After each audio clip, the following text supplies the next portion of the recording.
المسلمون يا أيها الناس اتقوا ربكم الذي خلقكم من نفس واحدة وخلق منها زوجها وبث منهما رجالا كثيرا ونساء واتقوا الله الذي تساءلون به والأرحام إن الله كان عليكم رقيبا يا أيها الذين آمنوا اتقوا الله وقولوا قولا سديدا يصلح لكم أعمالكم ويغفر لكم ذنوبكم ومن يطع الله ورسوله فقد فاز فوزا عظيما أما بعد.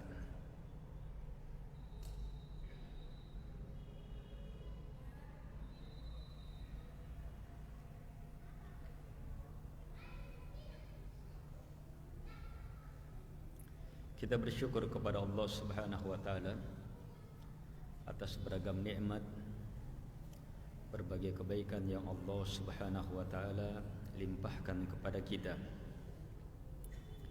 Terkhusus di kesempatan ini kembali kita dimudahkan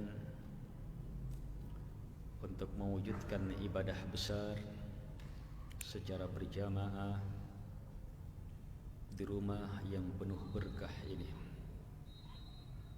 Lebih dari itu, kita dimudahkan dan dibuat mencintai untuk duduk bermajlis ilmu. Lebih dari itu, majlis ilmu kita majlis untuk memahami firman Allah Subhanahu wa taala.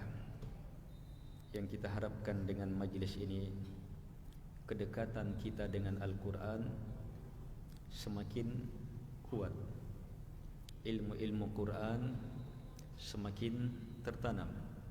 Yang diharapkan dengannya kedekatan kita kepada Allah yang menurunkan Al-Quran semakin jelas. Surah yang akan kita pelajari malam ini adalah surah Al-Ma'un. Surah Al-Ma'un. Allah Subhanahu wa taala berfirman, A'udzu billahi minasy syaithanir rajim. Bismillahirrahmanirrahim. Ara'aital ladzi yukadzibu bid-din? Fadzalikal ladzi yad'ul yatim wa la yahuddu ala ta'amil miskin fawailul lil musallin alladzina hum an salatihim sahun alladzina hum yura'un wa yamna'unal ma'un.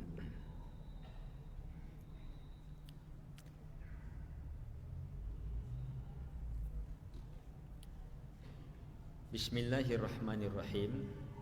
Ara'aita, tidakkah engkau melihat? Apakah engkau tahu ya Muhammad?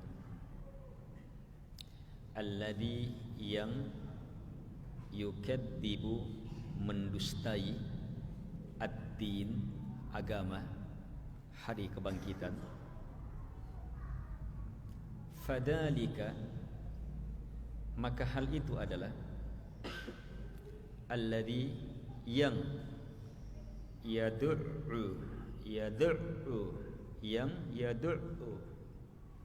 yang mendalimi, kasar terhadap al-yatim, anak-anak yatim. Wala yahuddu, dan tidak memberi dorongan, ala atas, ta'am memberi makan, al-miskin, tidak memberi dorongan untuk memberi makan fakir miskin. fawailul lil musallin, maka celaka secara pasti lil musallin, untuk orang-orang yang solat. Siapa? Alladzina, mereka-mereka, hum, yang mana mereka, an salatihim, terhadap solat mereka, sahun, lalai. Alladzina, mereka adalah orang-orang yang hum yuraun, riya, wa yamna'un al-ma'un, dan yamna'un, menghalangi, tidak mau berbagi terhadap al-ma'un. Al-ma'un, perabot-perabot yang keumuman dipakai, cerek, ember, pisau, parang, cangkul, sabik, dan semacam itu. Al-ma'un. Baik. Surah 7 ayat ini, sebagian ulama menyebutkan sebahagian surah ini Makkiyah, sebahagiannya lagi Madaniyah.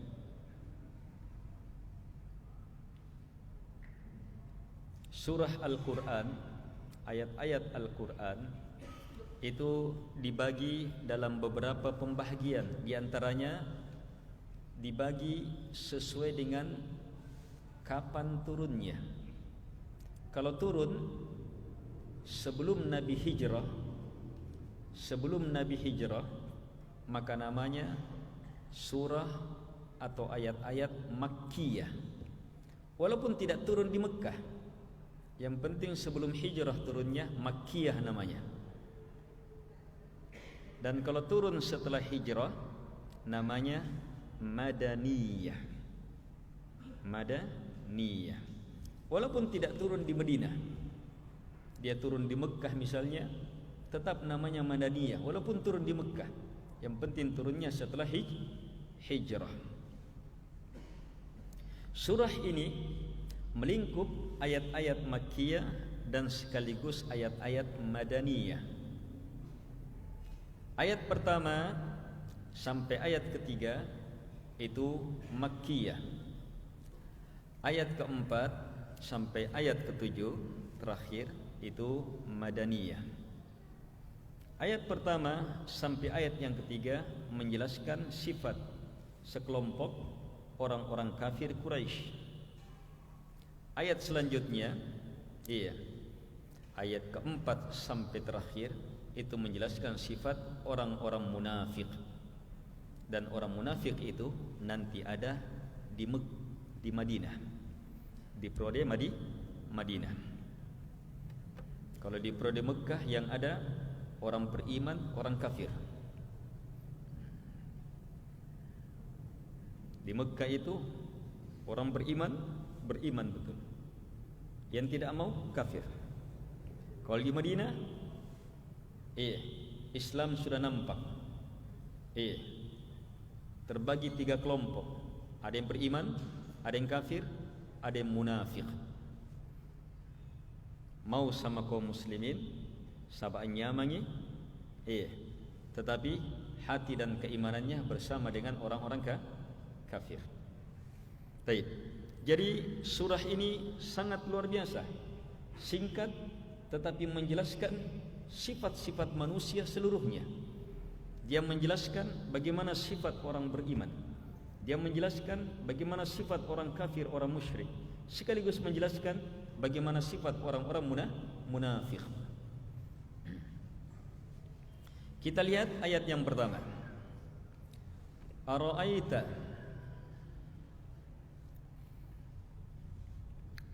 tidakkah engkau tahu? Tahukah engkau ya Muhammad, alladzi yang yukadzibu biddin, yang mendustai hari kebangkitan, tidak percaya hari kebangkitan. Ad-din, hari kebangkitan, atau ad-din melingkup agama seluruhnya. Masuk di dalamnya agama terbesar, yaitu keimanan akan hari kebangkitan. Ini sifat orang-orang kafir, sifat orang-orang musyrik yang menolak beriman terhadap hari kebangkitan. Sifat mereka sangat banyak, dijelaskan dalam Quran dan sunnah Nabi secara luas. Tapi dalam surah ini disebutkan dua sifat. Di surah ini sifat orang kafir, orang-orang musyrik yang mendustai hari kebangkitan, disebutkan dua sifat. Lihat pentingnya dua sifat ini untuk dipahami. Fadalika, maka hal itu adalah, ini dalam bahasa Arab kalimat fa itu jawaban dari syarat. Jadi ada syarat sebelumnya. Syarat itu dipahami dari ayat yang pertama. Tidakkah engkau tahu, tahukah engkau orang yang mendustai hari kebangkitan? Jika engkau bertanya tentang ini, jika engkau ya Muhammad bertanya tentang ini, siapa yang mendustai hari kebangkitan, maka fadalika, maka jawabannya adalah, itu maknanya, fadalika, maka jawabannya adalah alladhi yang yad'ul yatim, yad'ul yatim, yad'ul yatim, yang melakukan da'ul yatim. Ad-da', iya, ini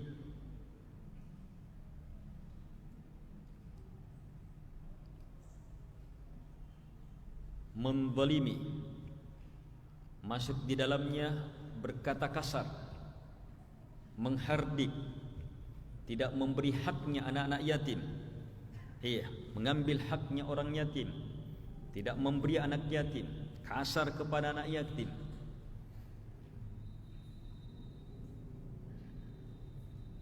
Ini orang seperti ini pasti ingkar sama hari kebangkitan.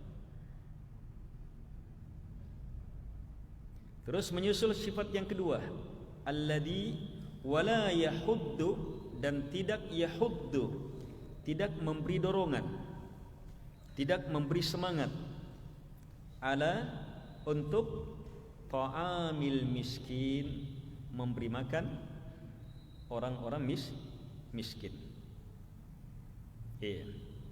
Tidak memberi, tidak memberi makan orang-orang miskin. Cermati dua sifat ini. Sifat yang pertama sifat perbuatan, sifat yang kedua sifat meninggalkan. Apa perbuatan mereka? Menzalimi, kasar, tidak memberi hak orang-orang miskin, anak-anak ya, anak yatim. Apa sifat yang kedua?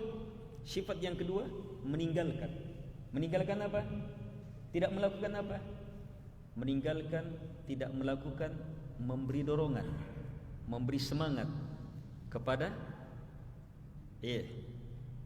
upaya supaya orang-orang miskin dapat makanan.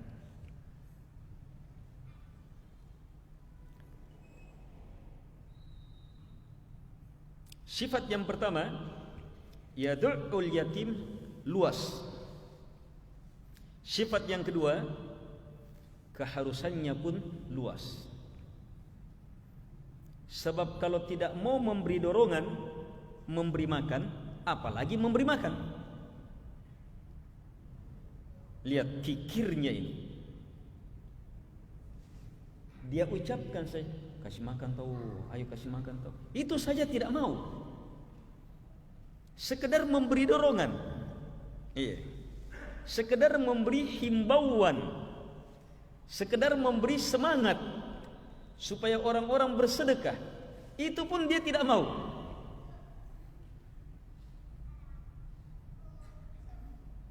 sifat itu karena tidak yakin akan hari kebangkitan,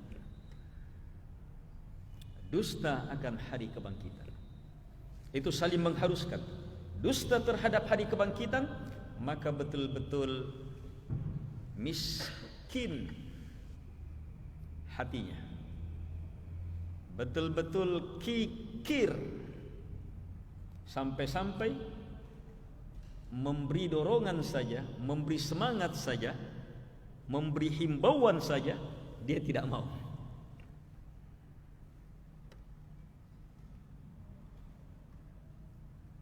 Itu tidak lain karena betul-betul mengakar fitnah dunia pada dirinya, sehingga ingkar terhadap hari akhirat, tidak beramal untuk akhiratnya. Sampai dua kelompok manusia yang paling harus kita perhatikan, anak yatim dan orang miskin, pun dia tidak mau terlibat di dalamnya. Bahkan tidak mau terlibat, jangankan keluar hartanya, keluar saja imbauannya tidak mau. Lihat kikirnya orang seperti ini. Ini siapa? Orang-orang kafir, orang-orang musyrik. Kalau kita balik, orang beriman, kebalikannya. Orang beriman kebalikannya.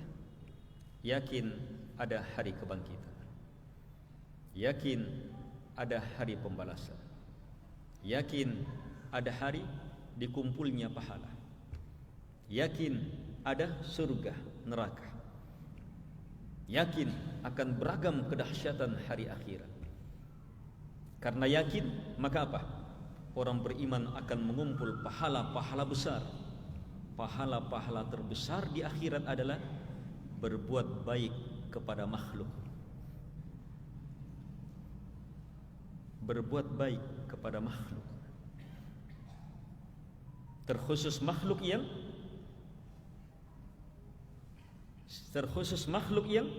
secara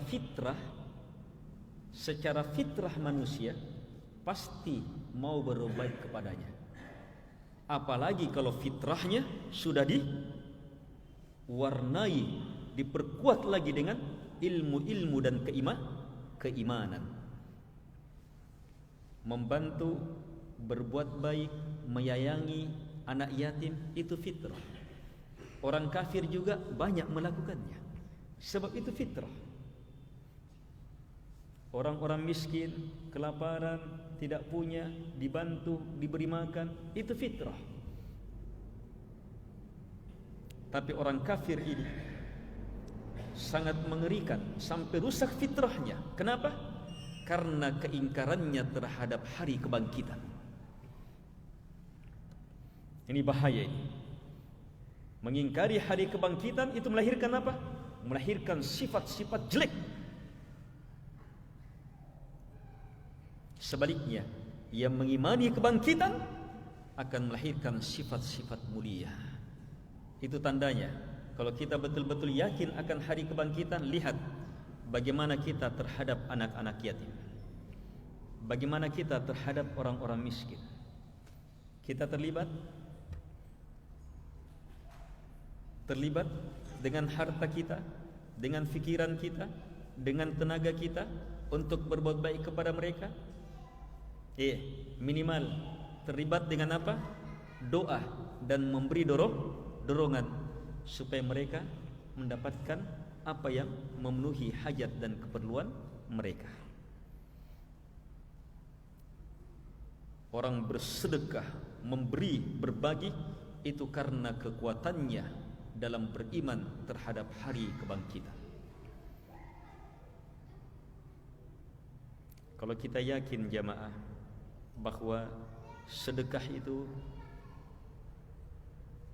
akan menjadi benteng dari api neraka, ada neraka di akhirat nanti, ada kengerian di azab kubur, ada azab kubur, ada kengerian di akhirat. Sedekah benteng. As-sadaqah junnah, kata Nabi. Salah satu fungsi sedekah junnah dia, mirip fungsi puasa. Dia benteng, pelindung.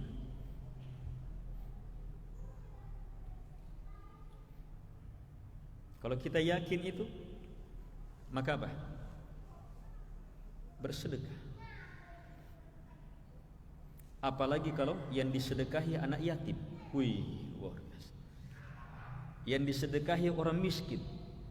Wih, luar biasa. Dan di sini disebutkan makanan. Salah satu sedekah yang paling hebat, memberi makan. Itu termasuk sedekah paling hebat, memberi makan.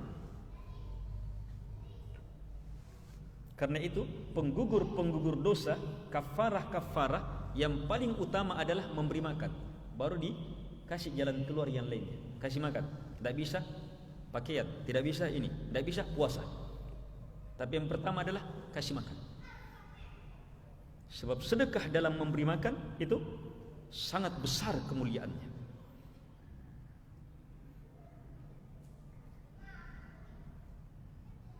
Itu ada kalau orang beriman akan hari kebangkitan. Sebab sedekah itu diinginkan apa? Menjadi penyelamat dia, menjadi penggugur dosa. Di akhirat dosa-dosa akan membuat masalah bagi kita. Tapi siapa yang punya sedekah, sedekah bisa menghancurkan dosa-dosa itu. Hebatnya itu sedekah. Di padang mahsyar, lihat di padang mahsyar, Nabi alaihi salatu wassalam menjelaskan, orang yang bersedekah itu akan berada di bawah naungan sedekahnya. Di padang mahsyar, matahari dekat. Selama proses padang mahsyar ini, mengerikannya itu proses padang mahsyar. Tapi orang yang bersedekah terus dinaungi oleh sedekahnya. Kalau yakin itu, maka kumpul sebanyak-banyaknya sedekah untuk menaungi kita, melindungi kita dari kedahsyatan hari akhirat. Itu keimanan terhadap hari akhirat melahirkan kekuatan untuk bersedekah, berbagi, mengasihi, mendorong lahir batin kita, fikiran, harta kita, jasad dan apa yang kita miliki. Kita gunakan untuk berbagi, untuk berbuat baik. Apalagi kepada orang-orang miskin, orang-orang yang perlu. Apalagi terhadap anak-anak yatim, orang yang tidak ada yang menanggung kasihan, tidak ada bapaknya, tidak ada yang tanggung dia. Anak yatim yang dimaksudkan orang yang kecil, anak kecil meninggal orang tuanya. Ini anak yatim. Bukan anak yatim sudah pegawai meninggal bapaknya, bukan anak yatim itu. Bukan anak yatim dalam arti yang dianjurkan untuk berbagi kepadanya, bukan itu.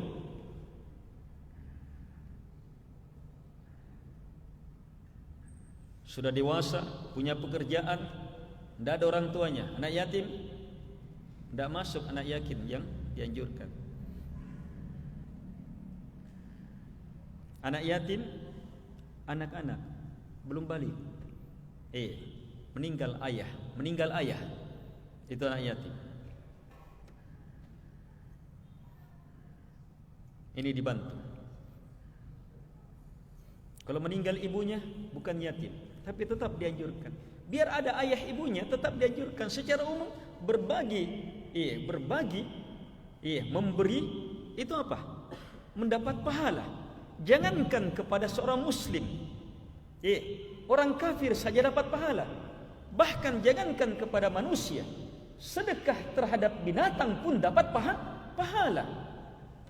Lihat bagaimana orang yang berzina, Allah gugurkan dosanya karena bersedekah kepada apa? Anjing. Itu pun sedekahnya apa? Dia kasih minum saja. Tapi dasarnya rahmah, memang kasih sayang. Orang yang berzina, kehausan, akhirnya dapat sumur, turun ke sumur, minum sepuasnya. Setelah naik, dia lihat anjing kehausan. Muncul sifat kasih sayang. Kodong, kamasian. Sifat rahmah kasih sayang ini mendorong dia untuk turun lagi. Untuk turun lagi. Dia kasih keluar sepatunya, dia isi. Baru dia gigit sepatu itu, manjat, dikasih minum. Akhirnya rahmah dia terhadap binatang dalam bentuk memberi minum padahal anjing. Melahirkan apa? Turunnya rahmah Allah kepadanya, dirahmati dia, sehingga apa? Tidak ada keinginan untuk berzina lagi. Muncul keinginan untuk menjaga kehormatannya, dia pun bertobat dan diampuni dosanya. Ini terhadap binatang. Terus bagaimana lagi kalau sama manusia? Walaupun dia orang kafir. Sesama manusia, wih luar biasa, apalagi. Terus bagaimana lagi kalau dia seorang muslim? Wih, lebih luar biasa lagi. Bukan hanya karena kemanusiaan, bukan hanya karena rahmah, tapi karena persaudaraan juga. Terus bagaimana lagi kalau muslim itu orang tuanya? Berarti ada ikatan nasab lagi. Anak istrinya, wih lebih. Sedekah yang paling afdal sedekah kepada kerabat, paling dekat. Itu paling afdal. Kalau kita semakin yakin akan hari kebangkitan, maka kita akan semakin kejar mengumpul sedekah-sedekah seperti itu. Perbanyak sedekah. Sedekah langsung atau tidak langsung. Langsung memberi atau tidak langsung mempersiapkan sedekah jariah atas nama orang tuanya, atas nama kerabat bersama.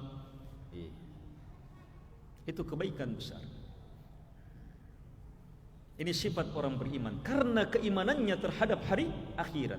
Kalau orang kafir, karena kekafirannya terhadap hari akhirat, muncul sifat-sifat jahat, tercabut sifat-sifat rahmah.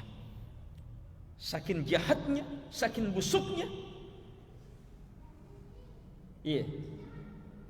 Orang yang seharusnya dikasihi ini juga dia tidak mau kasih.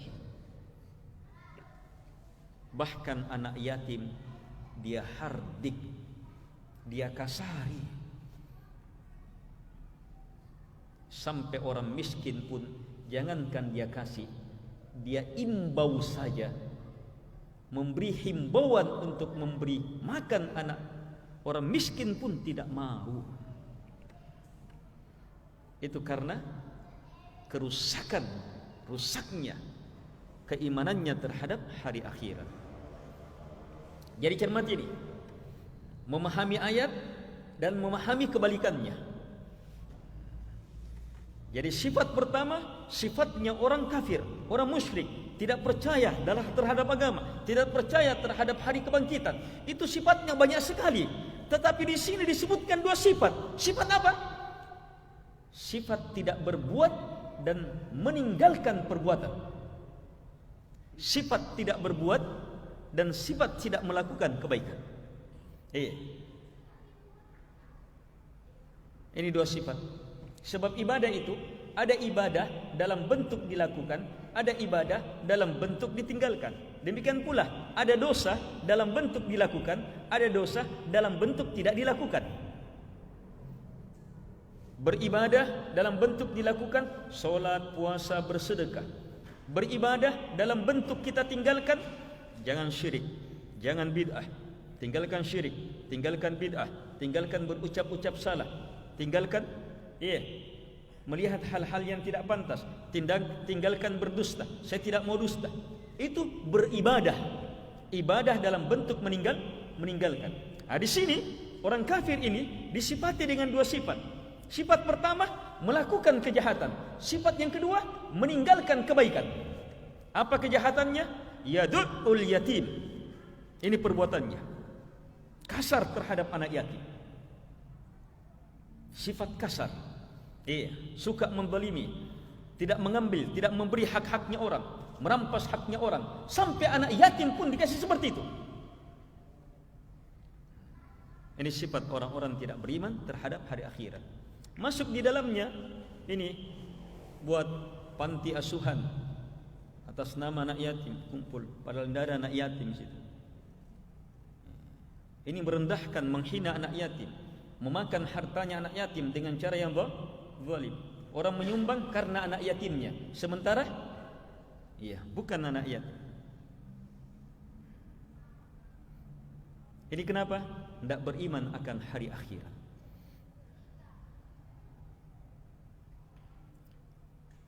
Wala yahuddu ala ta'amil miskin, tidak memberi dorongan, imbauan, nasihat, semangat untuk memberi makan kepada orang-orang miskin. Ini sifat sangat berbahaya.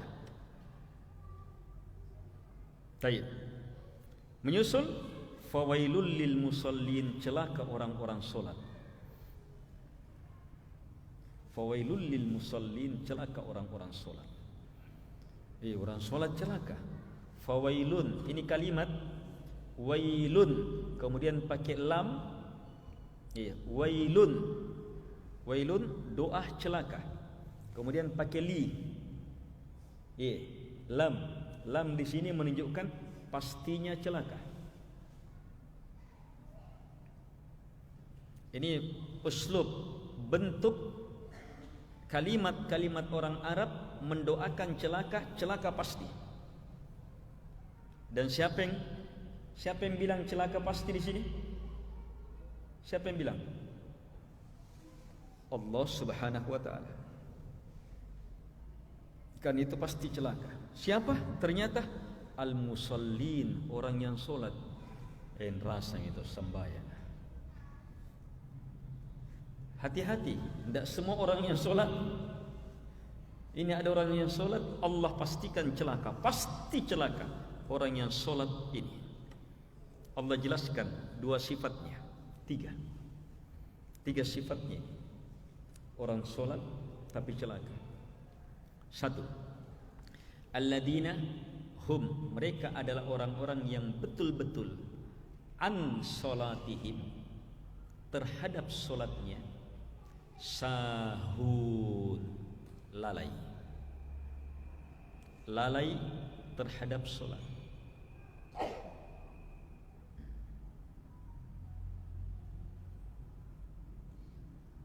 Di sini lihat, Allah tidak bilang alladzina hum fi salatihim sahun.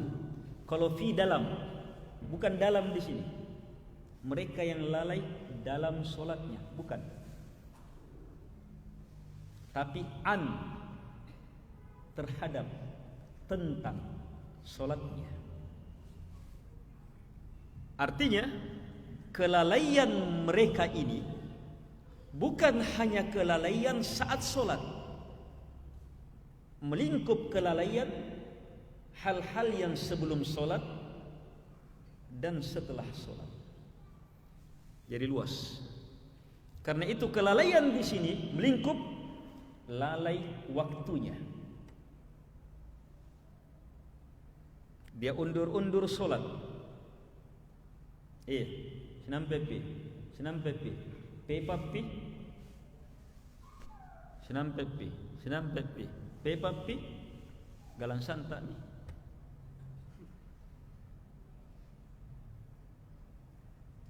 Dalam sebuah hadis disebutkan, salat asar ada orang dipastikan masuk di sini. Salat asar dia undur-undur. Mau tenggelam matahari baru ini masuk.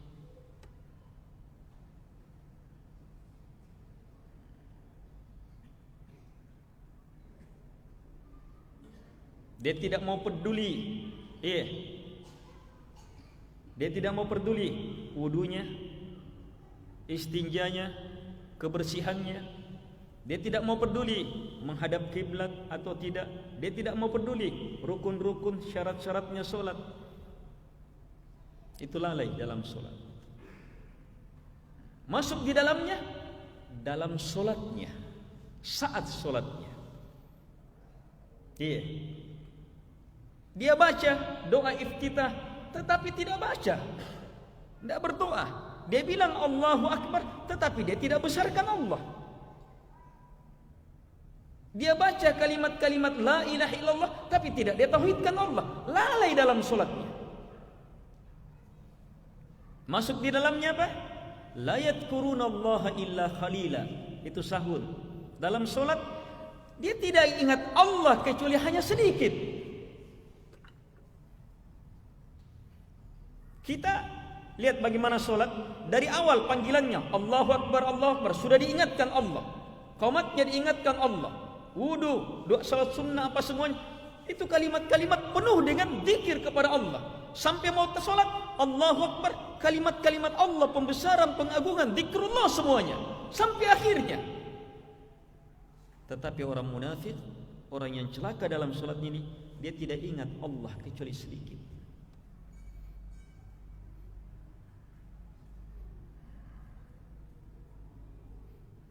Ini sahud. Padahal kalimat-kalimat dalam gerakan-gerakan dalam solat itu luar biasa. Kalimat-kalimatnya, gerakan-gerakannya, semuanya zikrullah, semuanya penghambaan, semuanya perkara besar.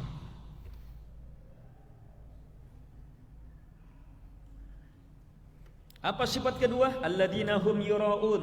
Mereka adalah orang-orang yang betul-betul yura'un, riya. Ini sifat. Tadi lalai, rukun-rukun, syarat-syarat dia tidak perhatikan, dia tinggalkan, lalai dalam solatnya. Masuk di dalamnya, lalai dalam solatnya, dia tidak penuhi hal-hal yang termasuk pelanggaran yang banyak. Lalai dalam solat, saat sujud, saat sujud itu apa? Harus apa yang sujud? Tangan, hidung, jidat, kedua tangan, hidung, jidat, kedua lutut, dan kedua kaki. Kedua kaki. Banyak kita lalai, hidungnya diangkat. Banyak kita lalai, kakinya di belakang angkat. Itu terancam batal solatnya. Setidak-tidaknya masuk dalam sahud. Sebab sujud itu apa? Rukun solat. Tidak ada sujud, tidak ada solat. Sementara sujud harus sujud semua anggota tadi. Lalai dalam solat. Masuk di dalamnya solat at-tinrai.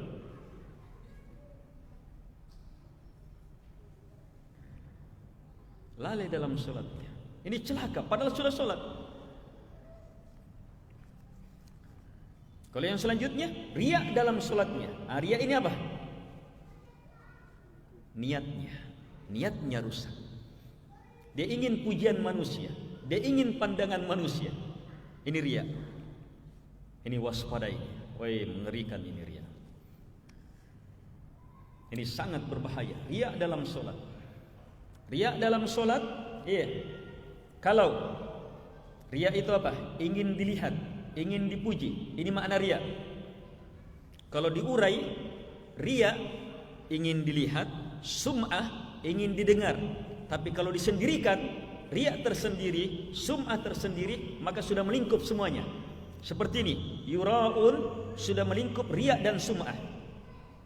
Dia solat ingin dilihat, dia solat ingin didengar, dipuji-puji.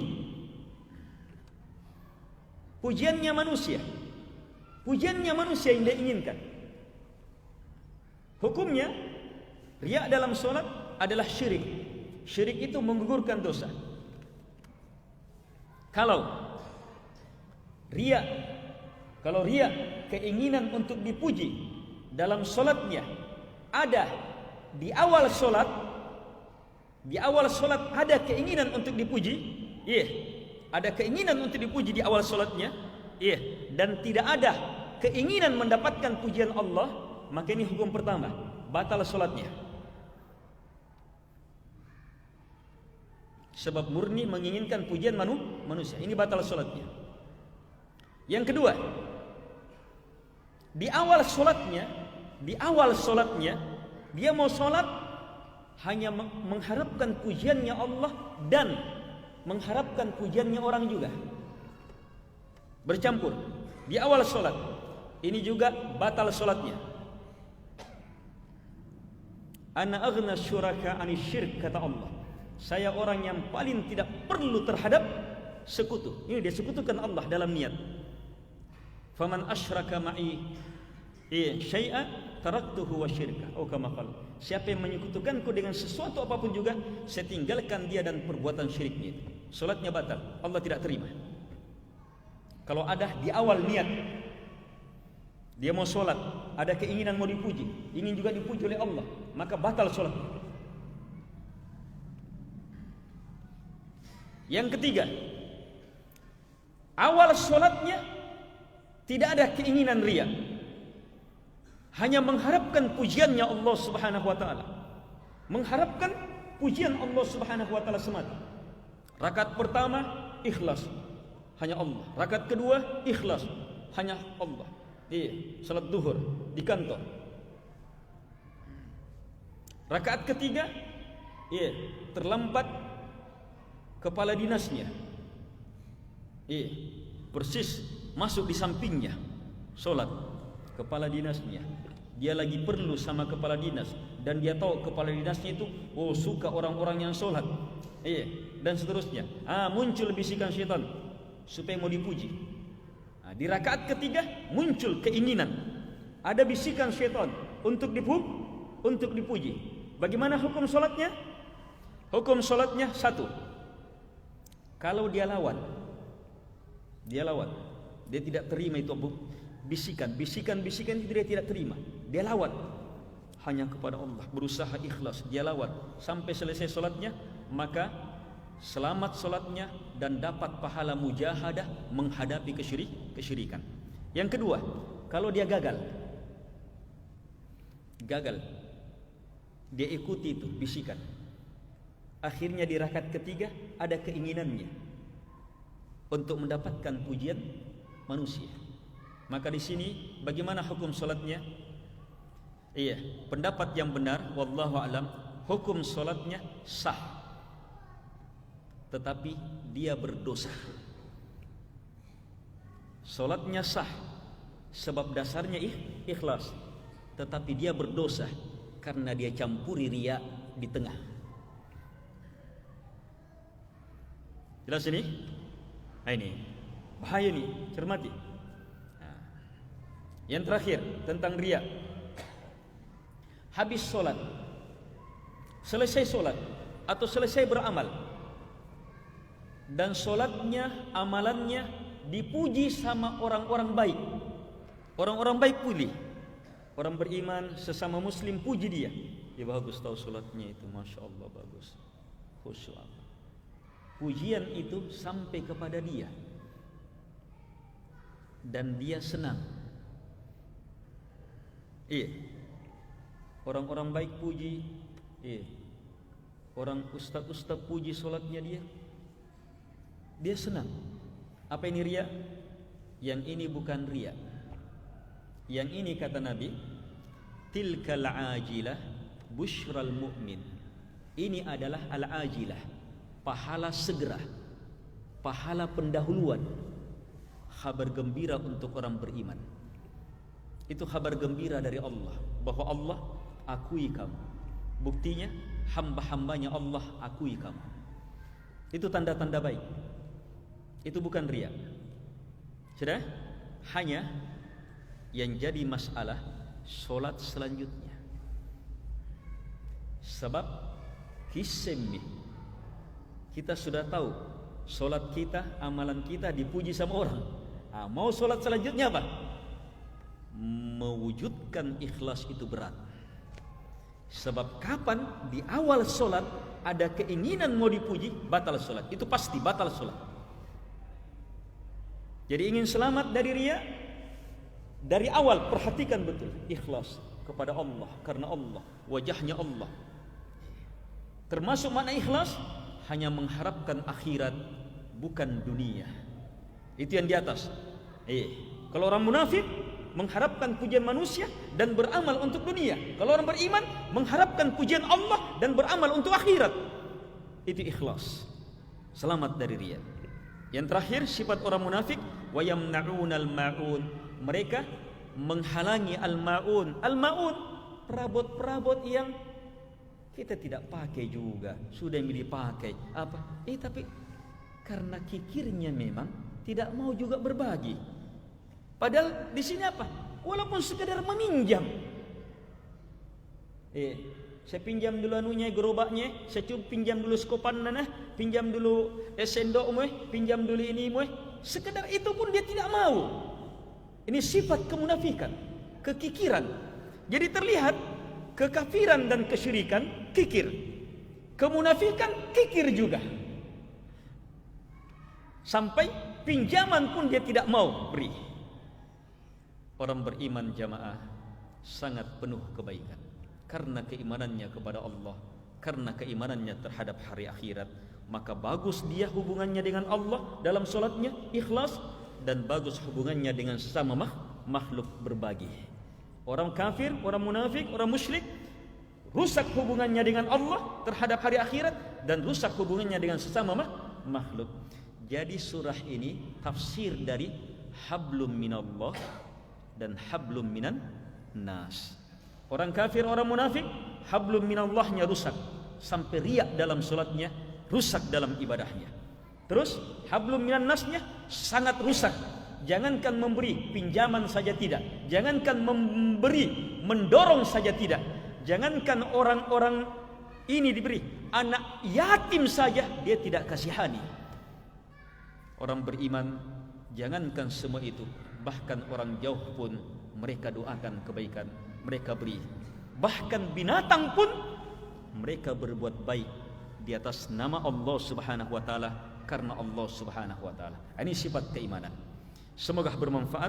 Semoga Allah Subhanahu wa taala menjadikan kita seluruhnya ke dalam golongan hamba-hambanya yang mampu mengambil pelajaran-pelajaran melalui surah mulia yang sangat agung ini, dan menjadikan surah ini sebagai ruh dalam kehidupan kita, cahaya dalam kehidupan kita, kekuatan kita dalam berfikir, berkeyakinan, beramal, berdakwah, hidup dan mati kita. Semoga terus di atas ilmu-ilmu hal-hal yang disebutkan dalam surah ini. Allahumma ghfiril muslimina wal muslimat al-ahya'i minhum wal amwat. Allahumma ja'alna mimman yastami'una al-qawla fayattabi'una ahsanah. Innaka antas sami'ul alim wal jawadul karim. Wa sallallahu ala Muhammad wa ala alihi wa sahbihi wa sallam tasliman katsira. Wa akhiru da'wana anil hamdulillahi rabbil alamin. Wassalamu alaikum warahmatullahi wabarakatuh.